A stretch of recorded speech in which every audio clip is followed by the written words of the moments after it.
Salutations, respected viewers. This is George from Ireland. Here I am at the memorial to the Hyde Park bombing. Perhaps I'll give you a better view of it like that. So the floral tributes obscure the inscription on this plaque.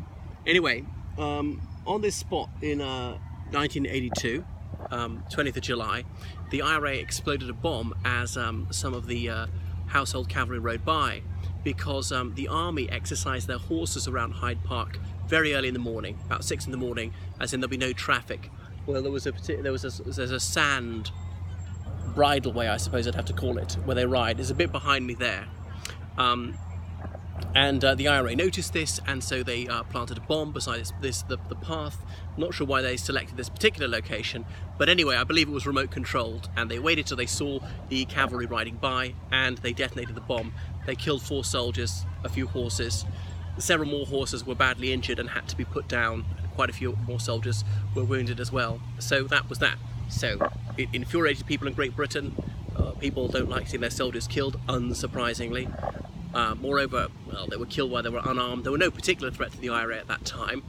Now, the idea that it's unethical to kill an enemy soldier when he's unarmed is probably a bit old hat these days. If people drop bombs or launch missiles from hundreds of miles away, they don't bother to think, ooh, will the person be armed at the moment of impact or not? They just fire the missiles, they just drop the bombs. But there we are. I mean, obviously the IRA was not an army, was not fighting for a sovereign state. Indeed, it was an enemy of the Republic of Ireland, had killed quite a few Garda Síochána, that's police officers in the Republic of Ireland, murdered people in the Republic of Ireland, robbed banks, committed all sorts of crimes in the Irish Republic, as well as the UK. So absolutely no question, not an army, therefore not legally entitled to kill, and did not make much attempt to observe the Geneva Convention, and was often handled with kid gloves by the Crown forces, as in none of them executed since 1942. And De Valera had 6 IRA men executed in the Second World War, and only 3 IRA men were executed in the United Kingdom. So that's the thing is, De Valera, from the IRA's point of view, should be seen as worse than George the Sixth.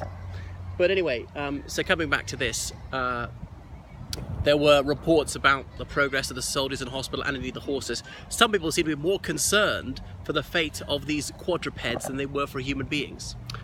Well, the conflict came to an end in 1998. There was a Good Friday Agreement, and some people were released from prison. But the PSNI, the Police Service of Northern Ireland, they were still trying to chase up some unsolved crimes from the Troubles era, and that included crimes allegedly committed by the RUC, that's the police in Northern Ireland, by the British Army. And there was this one, and there was a man who was identified as the prime suspect. But Tony Blair wrote to the people who were on the runs, people who were suspected of offences relating to the Troubles. It was just before Tony Blair stood down as Prime Minister and said you can return home without worrying about prosecution. However, this letter of assurance apparently has no legal validity, and therefore the PSNI and indeed the police in Great Britain were legally obliged to still investigate and prosecute. This is what I don't really understand, because a lot of offences the Crown seems to have said, well, we'll let bygones be bygones, we're just not going to investigate that one, not going to prosecute that one. Others they have. I mean, I thought there was a blanket, how to put it, amnesty for anything that happened prior to Good Friday 1998. Anyway, here's my penny's worth. That's the way I would do it. We will just draw a line in the sand, say anything that happened prior to Good Friday 1998 in relation to the Troubles, we're going to drop it. No prosecutions, no investigations. That's